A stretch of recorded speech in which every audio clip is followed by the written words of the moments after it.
തപ്പ് കുഞ്ഞാന്ന കുറൂമിനായിരിക്കും സാൻഡ്രിയോലുള്ളത്തെ. അപ്പോൾ ഇനി നമ്മൾ ഐഷമോൾക്ക് വേണ്ടിയിട്ടാണ് ഈ വീഡിയോ ചെയ്യുന്നത്. കുറൂമിനെയാണ് വരയ്ക്കാൻ പോകുന്നത്. ആദ്യമായിട്ടാണ് വരയ്ക്കുന്നത്. നമുക്ക് എങ്ങനെയാണ് വരയ്ക്കേണ്ടതെന്ന് വലിയ ഐഡിയ ഒന്നുമില്ല. പക്ഷേ ബേസിക് ഷേപ്പ് വെച്ചിട്ട് എല്ലാ തവണയും വരയ്ക്കുന്ന പോലെ നമുക്കിത് സ്റ്റാർട്ട് ചെയ്യാം. നമ്മളെപ്പോഴും ചെയ്യുന്ന പോലെ തന്നെ ബേസിക് ഷേപ്പായിട്ട് നോക്കിയിട്ട് അതിൻ്റെ ഹെഡും ബോഡിയും ഒന്ന് മാർക്ക് ചെയ്യുന്നുണ്ട്. ഹെഡ് ഓവൽ ഷേപ്പിൽ, ബോഡിയും ഓവൽ ഷേപ്പിൽ തന്നെ മാർക്ക് ചെയ്ത് വയ്ക്കും. ഇതിന് തലഭാഗത്ത് ഒരു സ്ട്രൈറ്റ് ലൈൻ കൊടുത്തത് 2 ചെവിയും ഒരേ ഭാഗത്ത് കിട്ടാൻ വേണ്ടിയിട്ടാണ്. അപ്പോൾ ആ ലൈനിനോട് ചേർന്ന് നമുക്ക് വരയ്ക്കാൻ പറ്റും.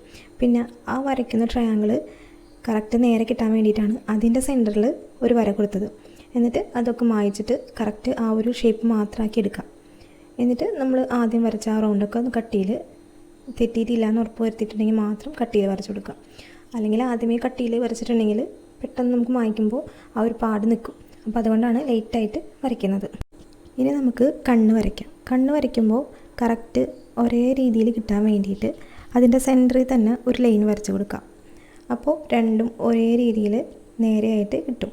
എന്നോട് കുറച്ച് കുട്ടികൾ ചോദിച്ചിട്ടുണ്ട്, അവർ വരയ്ക്കുമ്പോൾ ഒരു കണ്ണ് മുകളിലും ഒരു കണ്ണിൽ താഴത്തും വരുന്നുണ്ട്, അപ്പോൾ അത് കറക്റ്റ് നേരെ വരയ്ക്കാനായിട്ട് എങ്ങനെയാണെന്ന് ചോദിച്ചിട്ടുണ്ട്. അപ്പോൾ ഇങ്ങനെ ചെയ്യാന്നുണ്ടെങ്കിൽ നമുക്ക് കുറേയൊക്കെ നല്ല രീതിയിൽ വരയ്ക്കാൻ പറ്റും.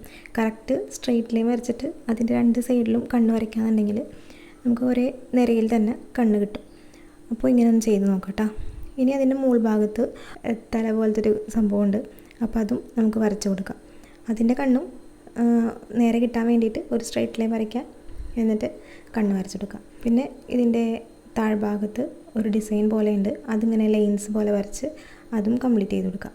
ഇനി അതിൻ്റെ താഴെ നമ്മളൊരു ബോഡി പാർട്ടായിട്ട് ഒരു ഓവൽ ഷേപ്പ് വരച്ചിട്ടുണ്ടായിരുന്നല്ലേ, അത് പതുക്കെ നമുക്കൊന്ന് ഡാർക്ക് ചെയ്ത് വരച്ചു കൊടുക്കാം. എന്നിട്ട് ഒരു കൈ വരയ്ക്കാം. ഈ കൈയുടെ ഭാഗത്ത് അതുപോലെ തന്നെ അപ്പുറത്തും കറക്റ്റ് കിട്ടാൻ വേണ്ടിയിട്ട് വളരെ ലൈറ്റായിട്ടൊന്ന് ഒരു ലൈൻ വരച്ചു കൊടുക്കാം. എന്നിട്ട് ആ ലൈനിൻ്റെ കറക്റ്റ് വരയ്ക്കാമെന്നുണ്ടെങ്കിൽ ഈ കൈ പോലെ തന്നെ സെയിം അപ്പുറത്ത് നമുക്ക് വരയ്ക്കാൻ പറ്റും. അതല്ല കറക്റ്റ് അതുപോലെ തന്നെ വരയ്ക്കാൻ പറ്റുന്ന കുട്ടികളും ഉണ്ട്. അതല്ലാതെ നമുക്ക് പറ്റുന്നില്ല എന്ന് പറയുന്നവർക്കാണ് ഇങ്ങനത്തെ ഒരു ലൈൻ വെച്ചിട്ടുള്ള കാര്യം കാണിച്ചു തന്നത് കേട്ടോ.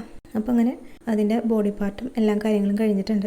ഇനി നമ്മളിതിന് ചെറിയ ഷെയ്ഡ് കൊടുത്തിട്ട് കളറാക്കി എടുക്കാം. അതുപോലെ തന്നെ അതിൻ്റെ ബാക്കിൽ ഒരു വാല് പോലെയുണ്ട്.